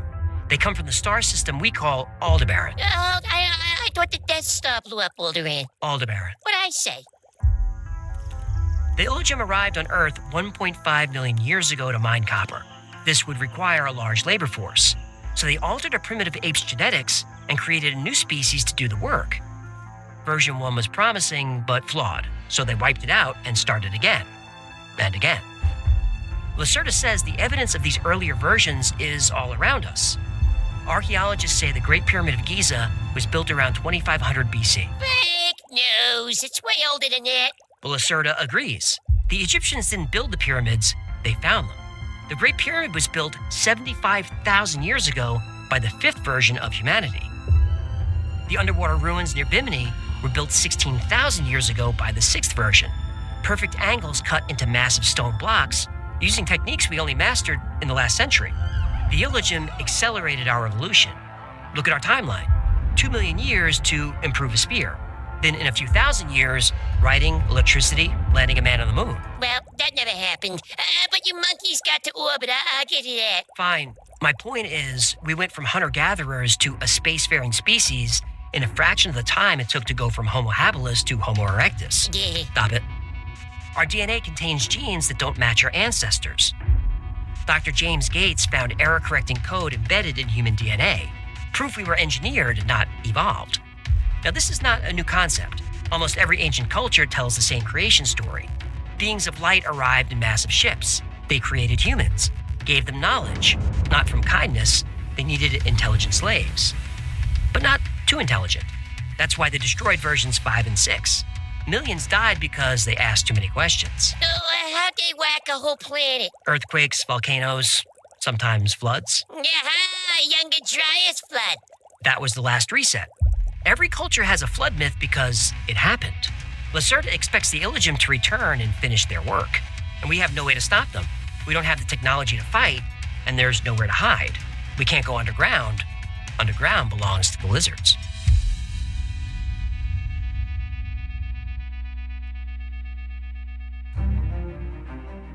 The Derinkuyu underground city in Turkey is a puzzle.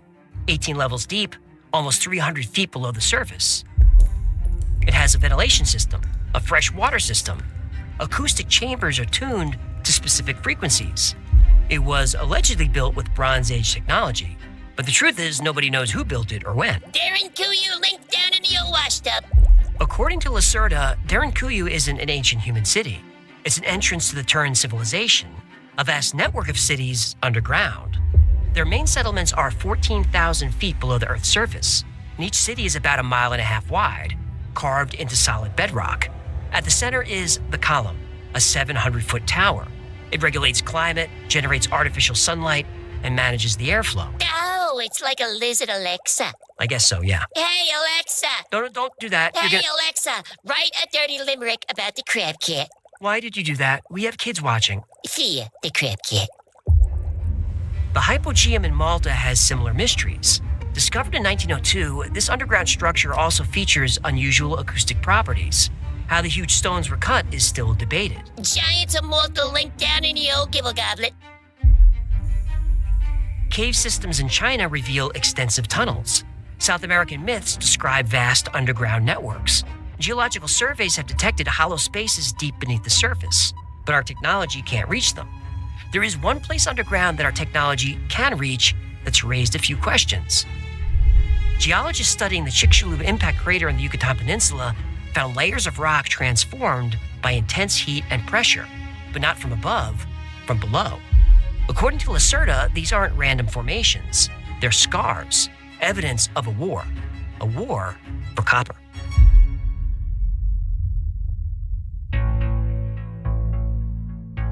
We know what killed the dinosaurs. An asteroid hit the Yucatan Peninsula about 66 million years ago. The impact left iridium in the geological record. But Lacerda says we have it backwards. The iridium wasn't from space. It was fallout from a nuclear weapon that used copper as fuel. What's so fancy about copper? When copper undergoes nuclear fusion under specific conditions, it creates elements that shouldn't exist. Copper is a very important material. If you induce a high electromagnetic field in the right angle, you produce an overcrossing of fluctuating fields. The fusion of copper with other elements in such a magnetic radiation field chamber can produce a force field of special nature that is very useful for various technological tasks. Oh, thanks. That clears it up. What is she talking about? I don't speak lizard. She said copper can produce energy fields that can manipulate gravity, space, and time. UFOs use this for propulsion. The craft creates a field oppositely aligned with the Earth's magnetic field. Oh, so now you speak lizard. When the same poles from two magnets are close to each other, they create a repelling field. UFOs use copper fusion to create a field that pushes against the Earth's magnetic field. This is how they fly. It actually makes sense. But the magnetic field of the Earth is constantly moving. The UFOs have to adjust their alignment, and this is hard to do. Sometimes they fail. That's what happened in Roswell in 1947. 2 ships crashed. According to Lacerda, 2 alien species discovered Earth at the same time millions of years ago. Humanoids from Procyon arrived first. They built copper mines in Antarctica and Asia, and their ships filled the skies. Then another species arrived, reptilians with their own copper fusion technology, and they wanted Earth's copper. The Procyons refused to share. Now, notice how they also talked about the same exact place that we found out about when we watched the movie about the Dark Moon. They're talking about them landing in Antarctica. Now, we've spoke about this before here on the podcast, how we believe that Antarctica, among different places and different islands and parts of the water, Antarctica pretty much is the home base of the real Area 51 in my belief. Everyone just thinks Area 51 in Vegas, or should I say near Area 51 in Vegas is pretty much, the only thing or the only place where they have the aliens. No. Different coasts, but mainly Antarctica is pretty much where that base is. And even there's been videos of the reptilian man. You can't even find the actual, if you try to click on the spot where that guy was found in the ice in Antarctica, you can't even click it anymore. But again, it just goes to show you, even with dating back to these documents of these experiments, on how far back Antarctica goes with it being the main original base for where aliens or even our creators first landed. The war lasted months. The Procyons were winning until the reptilians deployed their ultimate weapon, a copper fusion bomb. It detonated in the Yucatan. They expected it to kill all surface life while preserving mineral deposits, but something went wrong. Earth's seawater triggered a chain reaction, and the nuclear winter lasted 200 years. And most dinosaurs died, but some escaped underground. One species, an advanced iguanodon, evolved into the tern, Lacerda's ancestors. Before the extinction event, iguanodons were evolving to walk on 2 legs, and they were evolving an opposable thumb. Your human scientists today see the iridium concentration in the ground as an evidence for an asteroid impact that killed the dinosaurs. That is not true. But how should you know that? Modern militaries are trying to recreate copper fusion technology, but Lacerda says they're following blueprints they don't understand. The process requires a deeper knowledge, not just of physics, but of biology.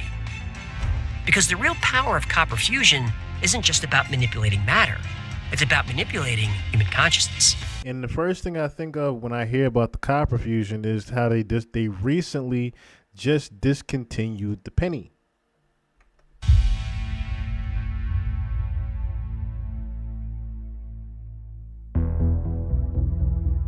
During the second interview with OK, Lacerda demonstrated the Turn's psychic abilities. First, telekinesis. Lacerda held out her hand. His hot coffee froze instantly. A pencil rose from the table.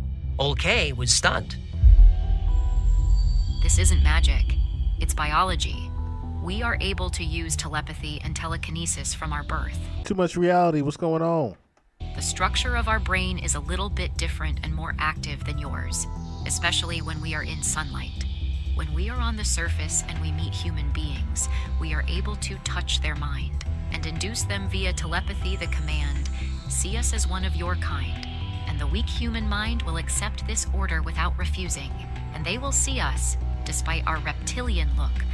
Thus, exactly what we saw in the movie They Live. And this is what I was talking about before, where we're not able to see certain things in different dimensions on a certain layer beyond our regular conscious mind because we're programmed to see things as regular humans. We're not programmed, or I should say, we're not able to see and use our bare consciousness. We're pretty much like this, right? We only use a certain percentage of our brain. That's not, it's not by coincidence that we're only allowed to use a certain percentage of our brain, if you think about it like that, right? Imagine if we did use 100% of our brain power and we were able to see these beings. As normal humans. Wait, lizard people could be anywhere. Looking all human-y. They could be. What the most important thing in our lives is, before we have come to this world in general, not only on New Year's Eve, but basically every... I showed y'all this lady before. I showed y'all a couple of videos with this lady before. This is an AI. I repeat, this is not AI. I showed y'all this lady before, and she was literally sitting down doing interviews where she was telling people she was from another fucking planet and doing that with her eyes just to say, hey, I am not from here. I knew it! Daddy Illuminati! The Turn are not the Illuminati. Okay. Ugh. Different reptilians are. Lacerda's people avoid humans, but another reptilian race controls Earth. If you know David Icke's work, her story confirms a lot of it. Icke said that a race of shape-shifting reptilians from the Draco star system has infiltrated the world's power structures. Say that the people that actually live on the island are part of this. There are people, there's a network on the island that are... Big time. The Isle of Wight is a beautiful place, and if you pick up the higher levels, the vibrational levels of it, it's a very pleasant place to be. But my goodness me, there is a network of Freemasons, Satanists, and pedophiles that run this island. And this is they run its police, government, the government, everything. They're disguised as leaders in finance, media, and politics. They manipulate global events, steering us toward a one-world government. This is common knowledge. Icke says they operate from the moon, an artificial base built by ancient aliens. Hollow moon link down in your bento box. The moon broadcasts frequencies that create negative emotions. The reptilians feed on this. Humans or lizard people lunch episode. Link down in your, I got nothing. Yeah, I've covered bits and pieces of Icke's work here and there, but he needs his own episode. He has a lot of interesting theories. Specs. Now, if you want to see that, let me know. All right, where we at? The lizard lady was throwing pencils around and manipulating you weak-minded humans. Right.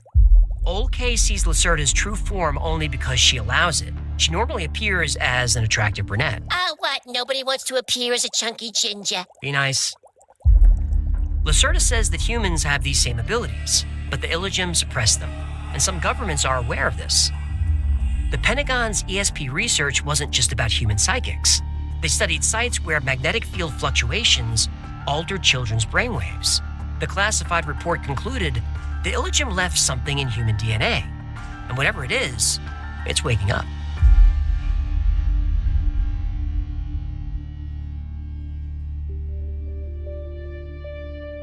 Earth's magnetic North Pole is moving faster than ever recorded, about 35 miles per year. The world magnetic model can't keep up, and scientists don't fully understand why. Lacerda says these disturbances are part of the Illogym's plan. They built triggers into human DNA, programming that activates under specific conditions. The shifting magnetic field affects human consciousness. The Illogym didn't just want workers, they wanted weapons. Living weapons that would evolve exactly as planned. Your rapid technological advancement wasn't an accident. It was programmed into your DNA. 3 alien species are coming for Earth. One needs human genetics, another wants hydrogen from our oceans, and the third wants copper for weapons. The Iligium engineered us to defeat them all.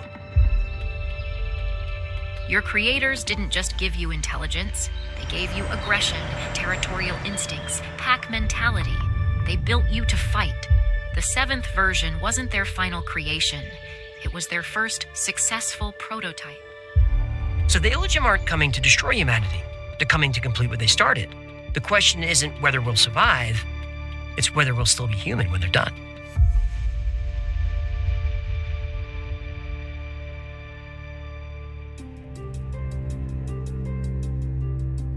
When the Lacerda files landed on the web in the early 2000s, it got people's attention. Dinosaurs killed by alien wars, humans engineered by ancient astronauts, underground reptilian cities, magnetic fields controlling human consciousness. It's an incredible story and has a lot of supporters. But is it true? Let's separate fact from speculation. Derinkuyu exists. It's an underground city in Turkey, extending roughly 280 feet below the surface. Its ventilation system still fascinates engineers. Some say the stonework shows signs of advanced technology, but most experts believe that people were just really talented. The Malta Hypogeum is famous for its acoustic properties. Chambers are tuned to 110 hertz, and nobody knows why. The site's stonework is also very precise. While no mainstream evidence suggests it's beyond Neolithic capabilities, the skill involved is still impressive. The geological surveys confirm vast cave networks winding deep beneath the Earth's surface. And this brings out the hollow Earth theories. Now, until we can see with our own eyes, all we can do is guess. Deep-sea monitoring stations record unexplained sounds like the bloop. Experts say they're ice quakes or marine life. Maybe, but parts of the ocean are too deep to reach for now. The Chicxulub crater marked an asteroid impact that killed the dinosaurs, and most scientists agree. But there are some who say that the heat and pressure came from below. Now, scientists laugh at those people, but honestly, the asteroid killing the dinosaurs theory is pretty new. When I was a kid, people got laughed at for believing this. It wasn't until the early 1990s that the crater was found. So as always, the only thing separating a conspiracy from the truth is time. Our own evolution raises questions too. It took early humans hundreds of thousands of years to refine stone tools. Then suddenly agriculture, written language, advanced technology. Now, anthropologists say once we learned to write, technology could accelerate because now we had a way of passing information along. I'm open-minded about the ancient advanced civilization theory, but I'm not a full believer. Still, I'll watch and read anything that Graham Hancock puts out. Earth's magnetic pole moves between 25 and 35 miles per year, the fastest rate ever recorded. It's definitely happening. Now, I don't think aliens caused it, but if you want nightmares about pole shifts, watch our episode on the Adam and Eve story. Adam and Eve nightmare fuel link down in your honey hole. Now, read the transcripts. It's either scientific genius or nonsense, and I'm not smart enough to tell. It's full of terms like quantum technology for bubble walking in the omniverse and reptilian parathalamus matter interaction. Who wrote this thing, Terrence Howard? Please don't say that. He watches this channel. Now, the biggest problem with the Lacerda file story is that old K's identity has never been confirmed. He's called K after Tommy Lee Jones's character from The Men in Black. Here come the Men in Black, the Galaxy Defenders. True or not, the Lacerda Files is a fun read. Now, so far, there's no documented proof of contact with non-human intelligence. Every year we get teased about disclosure, but I won't hold my breath. I think we've had contact, but I don't think they're going to tell us. And you've heard me say that I don't think UFOs are from another planet. If you look at the ancient structures underground, the patterns in our history, the anomalies in our DNA, the evidence doesn't point to something from another world. It points to something that never left.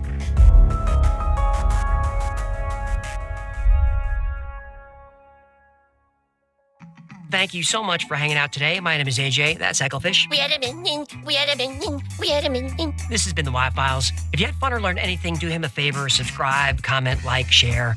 It doesn't take much effort, but that stuff really helps. And like most topics we cover here on the channel, today's was recommended by you. So real quick, I want to show y'all also that lady that I was talking about. I didn't pull up a whatchamacallit of it, but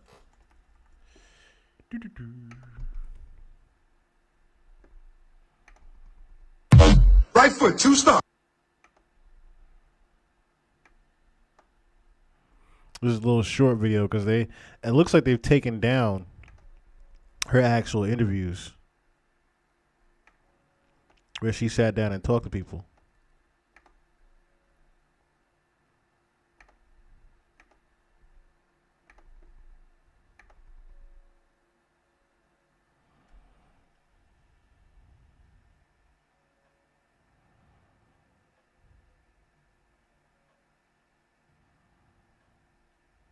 Of course, I can't play the audio because it's music with it, but just so you can see for yourself what I was talking about.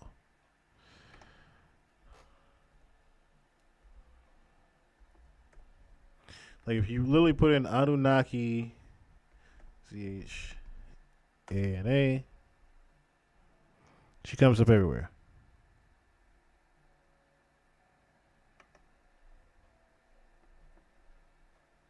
Подселение Анунака на физическое тело человека. Когда представители расы анунаков пребывают в теле землянина, то в человеческом теле могут происходить изменения. Скажите, пожалуйста, влияет ли подселение Анунака на физическое тело человека? Когда представители расы анунаков пребывают в теле землянина, то в человеческом теле могут происходить изменения. Но эти Y'all физиологические... saw that, right? Y'all saw her eyes? I'm not bullshit. Like... тело человека. Когда представители расы анунаков пребывают в теле землянина, то в человеческом теле могут происходить изменения. I tried to catch it, Но but эти I физиологические... tried to pause it right when her eyes do it, but you saw it just now again. могут происходить изменения. There it is. Но эти физиологические метаморфозы, как правило, носят временный характер и обусловлены доминирующим потенциалом расы анунаков над примитивной человеческой физиологией. So I'm going to read back what she said. I'm going to read back what she said. I know some of y'all was just looking at her eyes during this, paying attention to what she said. So, Zana, could you please say whether an indwelling of Anunnaki affects a person's physical body? Когда When представители расы representatives of the анунаков Anunnaki пребывают в race теле stay in an землянина, earthling's то в body, there человеческом may теле be changes in the human могут body. происходить изменения.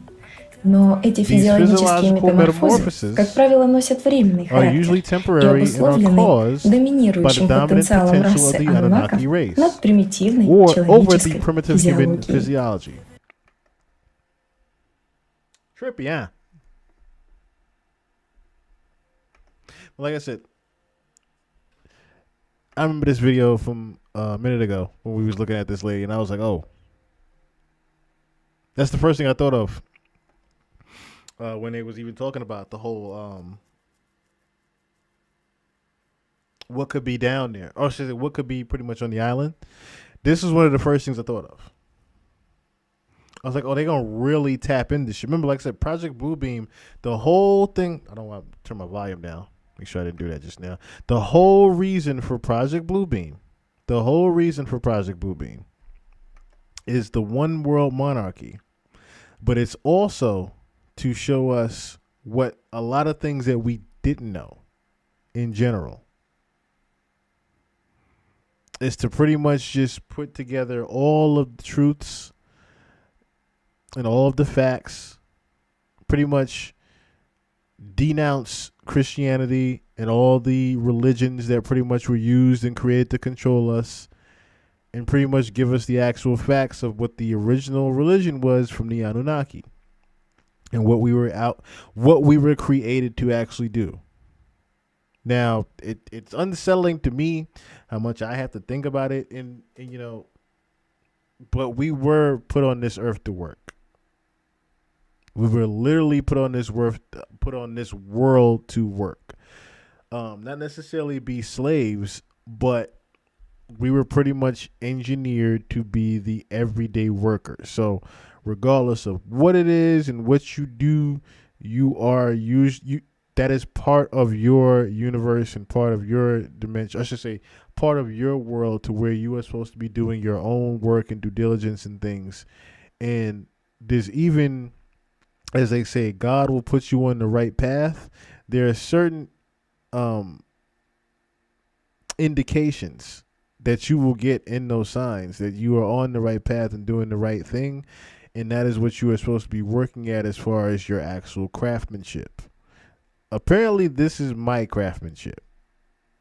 I have many other talents and things I could do, but apparently this is supposed to be my craftsmanship. So I'm not going to be shying away from it. The more and more I uncover things, the more and more I see, well, maybe this is supposed to, not even maybe, the more I see that and solidify, this is supposed to be what I'm supposed to be doing here. Like, this is supposed to be my purpose I'm set out to do, is to enlighten you all and let you guys know of the different things that are out there. And of course, to discuss it in fellowship and build upon these types of things. We may laugh and joke about other things that are going on. And I notice as I do this pod, whenever I even get on these type of topics, the audience starts to dwindle down. But this is one of the main things about, this is one of the main things that I try to discuss on the channel more than anything. We can talk about Diddy. We can talk about, human trafficking and things like that. But when it gets down to it, and the reason why I don't like to talk about surface level bullshit with politics is because at the end of the day, this is what they're trying to hide. When we talking about the Epstein files and shit like that, at the surface level, yeah, Epstein sleeping with kids and whatnot, that's the surface level part of that shit. When you get to the real part of that shit, and the reason why he's even obsessed with these, or I should say why human trafficking is a $150 billion business and he has kids, this is one of the reasons. This is one of the reasons why they won't release all of the Epstein files, is because then they would have to get into Freemasonry, ancient Egypt, Anunnaki. They would have to get into reptilians, draconians. They would have to get into all that shit, which Epstein was a fucking draconian reptilian. For all we know, Trump could be a draconian or reptilian. Not even could be, probably is. Like I said, via the Enki and Lil story that we saw with the Dark Moon, literally was talking about how Enki is going to be, I think, was it Enki? Actually, both of them. But Enki and Lil was pretty much going to be going through these different forms in which they would appear in human form throughout the centuries. At the end of the day, this is what they are. We can shove around the whole alien thing all we want, but at the end of the day, it's not really about aliens and humans. Because if we really break it down, aliens created humans. However you want to perceive that and acknowledge it, that is the actual truth. We are creations of the Anunnaki. Whether or not the Anunnaki was part reptilian or not, that part remains to be seen. That is the part that I'm waiting to uncover as far as the facts go. What were the Anunnaki? Were they just golden gods in our image? As far as, our melanin, which is supposed to be actually the essence of melanin is supposed to be gold. Were they that? Or were they a hybrid of reptilians that created us? Or was it the Anunnaki that created the reptilians in their nation, and the reptilians ended up creating us after the Nephilim actually rebelled against them? Is that what happened? I believe what Uri Geller is trying to get Donald Trump to do, like he kept emphasizing that he owns the surrounding waters and he wants the U.S. military to come there. Reason why he's even putting up pictures, of showing where he's at, or should say, showing him and Trump looking at an alien. Again, guys, I don't believe in coincidences. I believe he's also trying to get Trump to just say fuck it and tell us the truth. But of course, we know that there's a bigger plan and why they can't just tell us the truth yet. Certain things have to happen in order first. I said before, supposedly World War III has to confirm and commence before Bluebeam. I've said it here numerous times, so that's why I'm not surprised Bluebeam hasn't happened yet, because the other thing hasn't happened yet. The war with Iran has to commence first, and we have to be in total chaos for the next step, which is Bluebeam and the big show happening, to where we all stop and say, what the fuck is that? What is going on? And all of our attention is on the sky. And that's when everything changes. Like I said, it's not also a coincidence that the Godzilla Kong movie is in series now is literally based upon these same exact things happening. It's not a coincidence that they had a fight at the fucking pyramids. Hollow Earth. Harnessing ancient energy. Ancient Anunnaki civilization energy. It's not a coincidence those things are hiding in plain sight in these movies. But don't shoot the messenger.